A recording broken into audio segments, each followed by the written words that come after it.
अब देखो, अरे हरीश भट्ट के नाम पे होगा ये।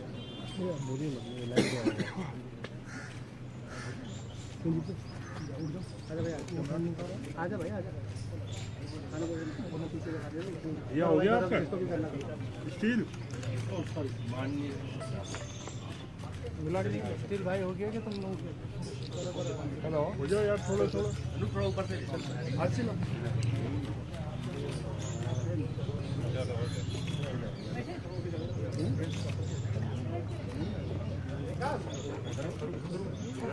हो गया आपका। अच्छा थोड़ा मैम एक बार आ जाइए सर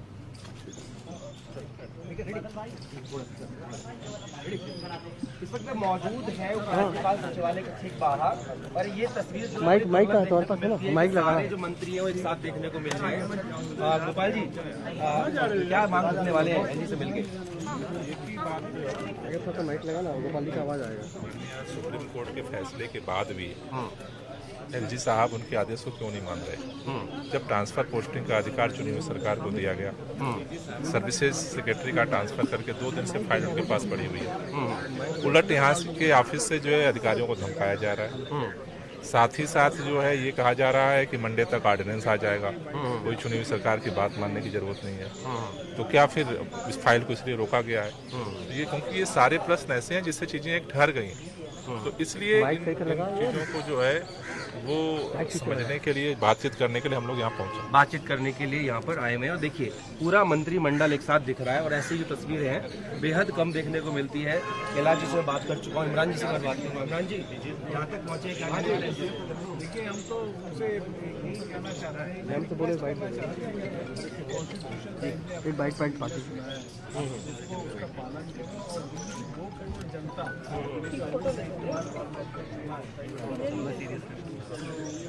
अनुप ने तो नहीं होगा वही बड़ी हैरानी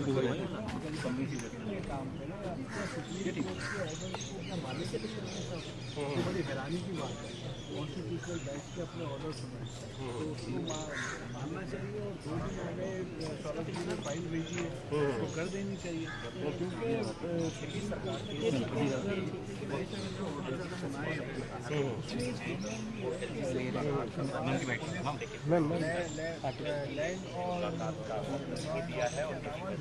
हम लोग एलजी साहब से मिलने आए हैं। दिल्ली का पूरा कैबिनेट आया है। क्यों? क्योंकि एलजी साहब पिछले 2 दिन से एक रूटीन फाइल जो सर्विसेज विभाग से उनको भेजी गई थी सर्विसेज सेक्रेटरी के ट्रांसफर के लिए, उसे साइन ही नहीं कर रहे हैं। जब सुप्रीम कोर्ट ने ये स्पष्ट कर दिया है कि लैंड, लॉ एंड ऑर्डर और पुलिस के अलावा एलजी साहब चुनी हुई सरकार के निर्णय मानने के लिए बाध्य हैं, तो वो इस तरह से काम रोकेंगे कि वो 2-2 दिन तक फाइलें साइन नहीं करेंगे। तो हम एलजी साहब से निवेदन करना चाहते हैं कि वो जल्द से जल्द फाइल साइन करें और दिल्ली की चुनी हुई सरकार के काम को ना रोकें। मिलना चाहिए और यही बोल आप देख रहे हैं। मेरे साथ में आतिशी जी और है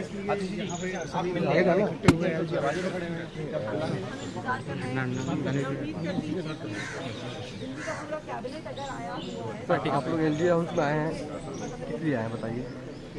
भाई एलजी हाउस हम तो आए हैं एलजी साहब से मिलने के लिए, क्योंकि 2 दिन पहले सेक्रेटरी सर्विस को चेंज करने की फाइल जो है वो एलजी साहब को भेजी थी।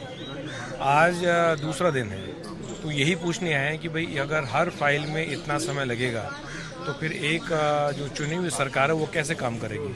अगर चुनी हुई सरकार अपना सेक्रेटरी को ही चेंज नहीं कर सकती है तो फिर किस प्रकार की गवर्नेंस है और गवर्नेंस कैसे होगी? कॉन्स्टिट्यूशन बेंच जजमेंट के बाद ये स्पष्ट है कि एलजी साहब के पास 3 रिजर्व सब्जेक्ट जो हैं, police, land and law and order को छोड़ के बाकी जितने भी इश्यूज़ हैं, जितने भी जो सब्जेक्ट्स हैं, वो सब में गवर्नमेंट के पास पूरे अधिकार हैं और एलजी साहब जो हैं वो एड एंड एडवाइस से बाउंड हैं। तो अगर एलजी साहब को सुप्रीम कोर्ट का जो आदेश है कॉन्स्टिट्यूशन बेंच का उसको भी नहीं मानना, तो फिर तो क्लियर है कि वो ये नहीं चाहते कि दिल्ली सरकार जो है वो काम करे। दिल्ली की जनता ऐसे ही सफ़र करती रहे और जनता की जो है वो काम ना हो। कहा जा रहा है, तो ऐसी कंप्लेंट तब होता है जब उसका ट्रांसफर ऑर्डर आता है। बताइए सर, क्यों एलजी साहब के पास क्यों आए हैं? आज एलजी साहब से हम लोग मिलने आए हैं क्योंकि पिछले 2 दिन हो गए सौरभ भारद्वाज जी ने सर्विस सेक्रेटरी की फाइल भेजी हुई है, वो नहीं की है, 2 दिन हो गए। और कॉन्स्टिट्यूशनल बेंच ने अपने ऑर्डर्स में क्लियरली ये बोल दिया है कि लॉ एंड ऑर्डर, पुलिस और लैंड को छोड़ के जितना भी काम है, जितनी भी पावर्स हैं, वो दिल्ली और एलजी साहब को जो काम करना है वो कैबिनेट के एंड एडवाइस पे करना है।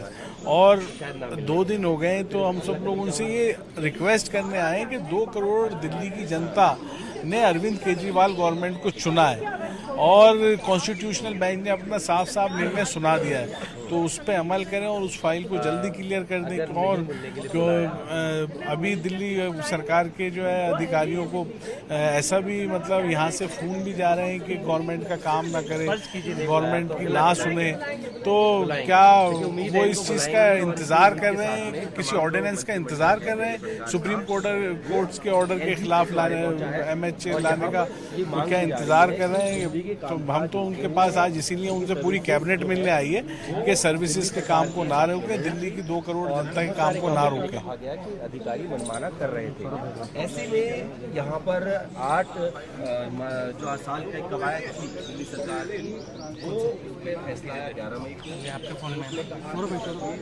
जो लॉ एंड ऑर्डर पुलिस को लेकर के, पब्लिक ऑर्डर को लेकर के, बाकी जितने भी आप देख सकते हैं लगातार जो है वो फैसला लेगी। मैं आखिरी कमेंट आपसे दूंगा, आप हमसे बड़े सौम्य तरीके से मिलते हैं। आशीष मौर्य बोले आपने बताया।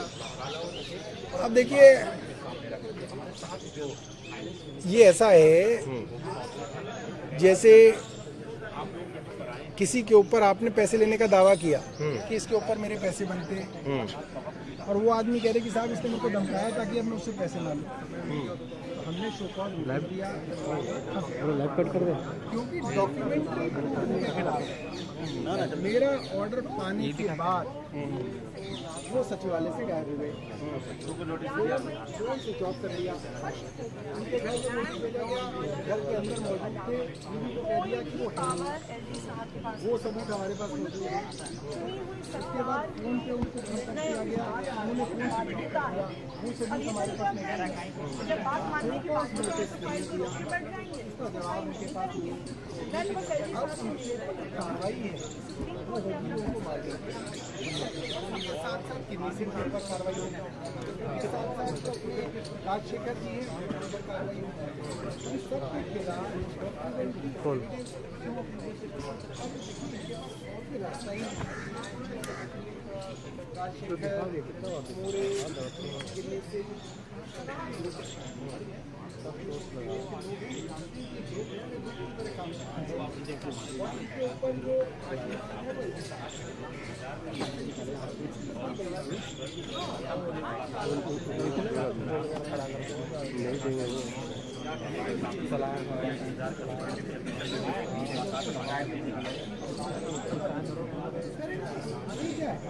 भाई जो कुछ गलत हुआ है वो करिए ना, उसकी शिकायत करिए। हिमांशु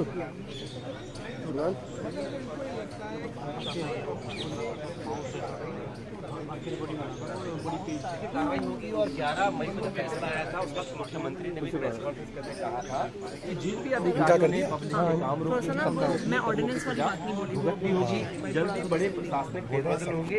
जब ये फेरबदल होने शुरू हुए तो उसकी जो फाइल है, देखिए जो बात सबके सामने आ रही है वो ये है कि सुप्रीम कोर्ट की कॉन्स्टिट्यूशनल बेंच की जजमेंट के बाद केंद्र सरकार काफ़ी परेशान है, काफ़ी नर्वस है, और वो इस बात से परेशान है कि अगर चुनी हुई सरकार के मुख्यमंत्री अरविंद केजरीवाल के पास ये सारे अधिकार आ गए तो केंद्र का दिल्ली की सत्ता पे जो कब्जा है वो हट जाएगा। इसीलिए बैकडोर से एक षड्यंत्र के तहत ये बात सुनने में आ रही है कि केंद्र सरकार, एलजी साहब सब मिलके एक ऑर्डिनेंस लाने की तैयारी कर रहे हैं ताकि सुप्रीम कोर्ट के इस आदेश को किसी तरीके से बाईपास कर दिया जा सके, किसी तरीके से दिल्ली की सत्ता के ऊपर कब्जा केंद्र सरकार का रह सके। और इसीलिए जो है आज हम लोग एलजी साहब से भी मिलने आए हैं कि आप इतने दिनों से एक फाइल पे क्यों बैठे हैं, एक एक ट्रांसफर पोस्टिंग की फाइल पे 8 से 10 दिन कैसे लग सकते हैं। क्या वो सुप्रीम कोर्ट के फैसले करने की कोशिश कर रहा है? क्या ऐसी बात है कि केंद्र सरकार कोई ऑर्डिनेंस लाने वाली है?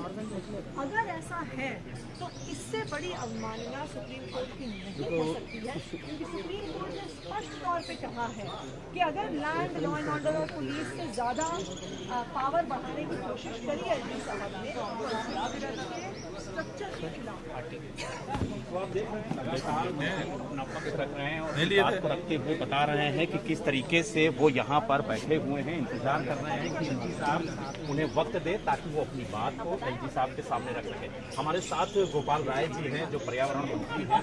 गोपाल जी, आप लोग क्या वक्त अभी मिला या इंतजार करना, फिर थोड़ी देर बाद उसको बोल तो रोक देने के लिए रोकवा दो तो किन मुद्दों को आज एलजी जब बोलेंगे तब